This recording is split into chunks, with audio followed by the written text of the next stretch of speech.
윈도우즈 시스템 프로그래밍을 포함해서 뭐 이제 윈도우 계열의 어떤 네이티브 코드 영역을 공부하다 보면은 일단 처음 딱 접했을 때 사람들이 소위 멘붕이 된다라고 할까요? 이건 뭐야? 난 누구? 여긴 어디? 이런 느낌을 들게 하는 것 중에 몇 가지가 있는데 그중 첫 번째가 뭐냐면은 제가 보기에는 이제 자료형입니다. 이 자료형이라고 하는 거를 윈도우에서 재정의를 어마어마하게 해놨어요. 그러니까 예를 들면은 이제 예를 하나 들어드릴게요. 그러면 예를 들면 여러분 뭐 캐릭터에 대한 포인터 이러면 쉽잖아요. 근데 이거를 글자 하나가 이제 뭐 1바이트입니다. 뭐 이렇게 여러분이 외우셨을 텐데 이게 이제 유니코드로 넘어가고 뭐 유니코드도 이제 인코딩 규칙에 따라 다르지만 이제 보통 이제 16비트 체계의 유니코드를 쓴다. 그러면 이제 얘가 와이드 캐릭터거든요. 그래서 와이드 캐릭터에 대한 포인터를 이제 쓰게 될 수도 있어요. 이제 이렇게. 그러면 이 두 개를 합쳐가지고 어떨 때는 캐릭터고 어쩔 때는 와이드 캐릭터다. 와이드 캐릭터 T 뭐 이렇게. 요거를 다루게 되다 보면은 이게 이제 그 다중정의가 돼 있어요. 그래서 조건부 컴파일이 되도록 막 돼 있다 보니까 예를 들면 뭐 T 캐릭터 그것도 이제 대문자로 이렇게 이런 식으로 되어 있거든요. 그러니까 생판 듣도 보도 못한 자료형이 나오기 시작을 해요. 그래서 특히 이제 자료형 중에서도 문자열 얘기가 나오면서 이건 뭐냐 이렇게 되죠. 그 다음에 예를 들면은 뭐 이제 LP 보이드 그냥 보이드 포인터 이러면 얼마나 좋아요. 그죠? 이러면 좋을 걸 굳이 이거 LP 그래서 LP 레코드판 아니고요. 이제 롱 포인터예요. 그래서 지금은 롱이라는 말이 아무 의미가 없는데 옛날에 16비트나 이제 진짜 옛날 시절에는 이제 롱 포인터가 있고 뭐 니어 포인터가 있고 파 포인터가 있고 뭐 이 이름이 여러 개였어요. 그래서 이제 32비트인 경우 뭐 어쩌다 이러면서 썼는데 그 옛날 이름이 이제 이어지다 보니까 LP라고 이제 프리픽스가 붙으면 아 그냥 L은 신경 쓰지 마시고 포인터구나 라고 생각하시면 돼요. 그러면 LP 보이드 이걸 또 대문자로 쓰거든요. 그러면 여기에 이제 에스터리스크라는 기호가 없잖아요. 하지만 포인터겠구나 라고 알아두시면 됩니다. 그래서 자료형이 좀 당황스러워요. 그래서 이제 팁을 하나 드리자면 이게 뭔 자료형인지 내가 모르겠다 싶으면은 이걸 딱 클릭하시면 뭐 캐럿이 여기서 껌뻑껌뻑 하겠죠. 단축키로 F12를 눌러보세요. 그럼 보통 이제 블라블라.h 헤더 파일이 딱 열리는데 보통 거의 뭐가 열리냐면은 이 둘 중 하나가 열려요. 이제 windows.h 하고요. 아니면 이제 winnt.h가 있어요. winnt. 그래서 이런 애들이 열리면서 이게 어떤 애입니다 라고 그 type define 된 게 형제정의 된 게 보입니다. 그래서 그냥 이런 거였구만 아시면 되는데 이게 이제 이렇게 써 있으니까 처음에는 이런 게 좀 짜증이 날 정도로 뭐가 많아요.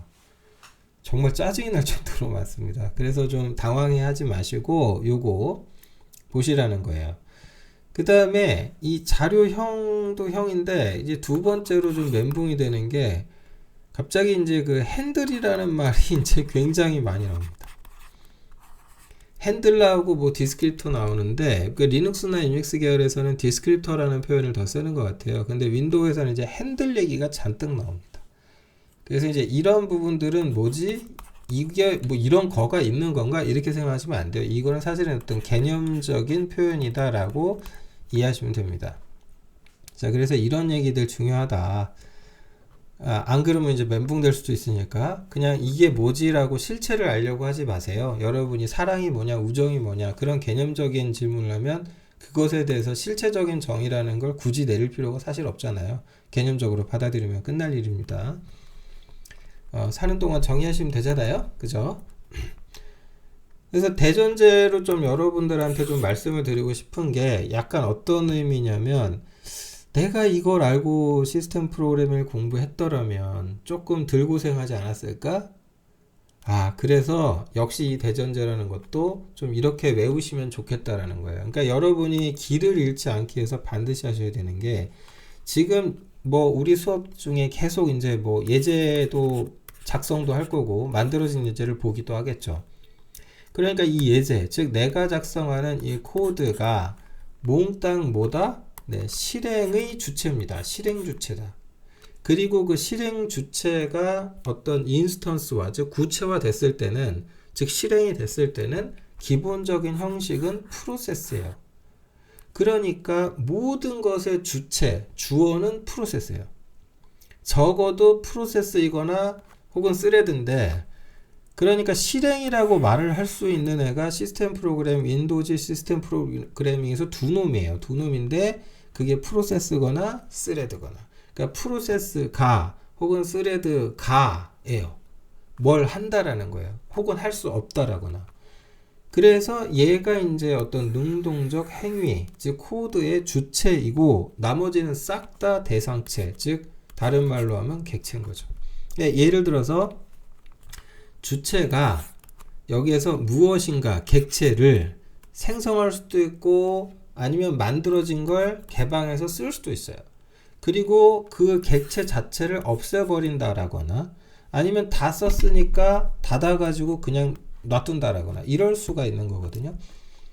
그러니까 이 그림 앞서 영상에서 보셨을 텐데, 자, 프로세스라고 하는 애가, 이 프로세스라고 하는 애는요, 기본적으로 뭘 가지냐면은 id 값을 가지고 있어요. id. 그 다음에 얘에 대한 핸들이라고 하는 개념이 존재해요. 핸들이라는 놈이 존재합니다.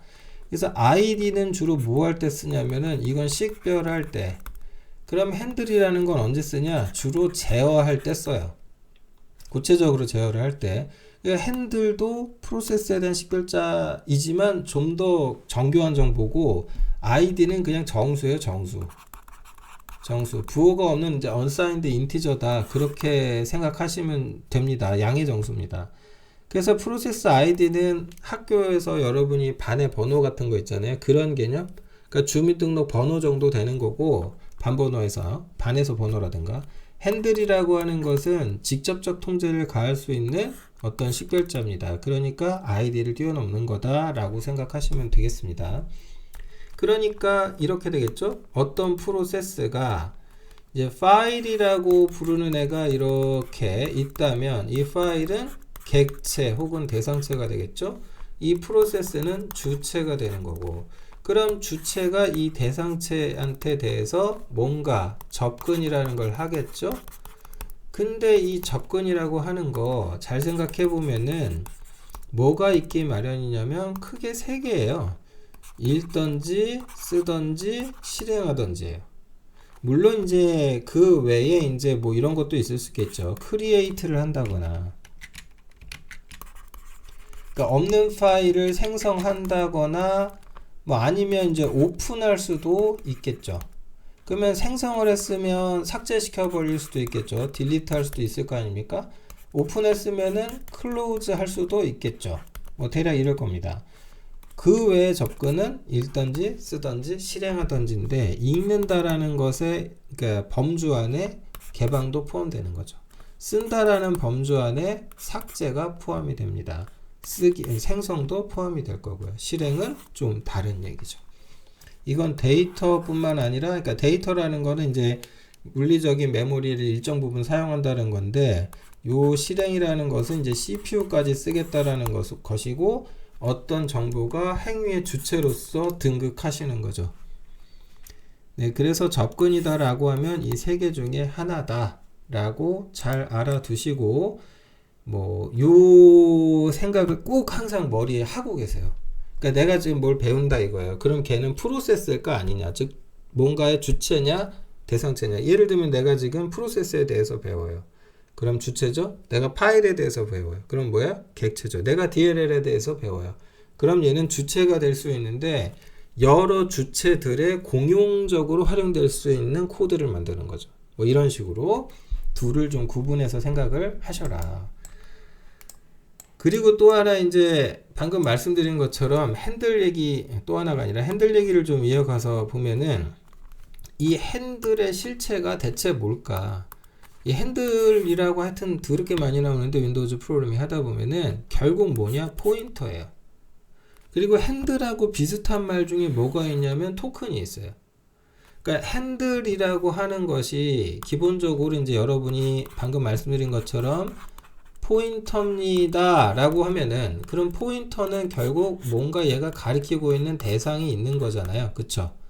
근데 그 대상, 포인터가 가리키는 대상이 어떤 이 자체의 값이 있을 텐데 이 값 자체를 가지고 그냥 다른 거 식별하면 돼. 그럼 핸들이고요.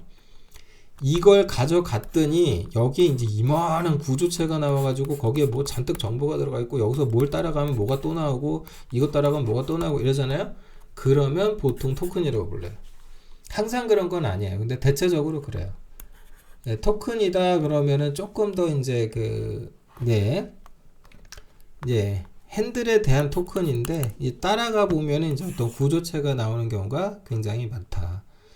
그래서 이렇구나. 그러니까 개념적으로 여러분들이 뭔가를 생각하실 수밖에 없다 보니까 공부하는 내내 좀 피곤하실 수도 있어요. 이게 뭔지도 모르겠는데 그냥 강사가 그렇다니까 그런가 보다 하고 대충 덮어두고 이해를 해야 되니까. 근데 그게 좀 덜 답답한 상태로 가시려면은 핸들 그러면 포인터, 토큰 그러면 구조체 거의 90% 이상 그렇다라는 관점으로 접근하시면 조금 덜 답답하실 수 있습니다. 아시겠죠?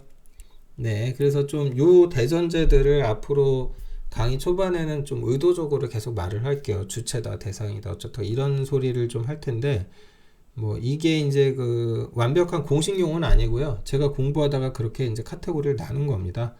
그리고 아무래도 이런 모든 IT 기술들이 대부분의 경우 이제 서양에서 만든 것이다 보니까 인식하는 방법이나 뭐 어떤 사람 관점, 즉 하이 레벨에서 봤을 때 쓰는 용어가 이제 한국인하고는 당연히 좀 차이가 있죠.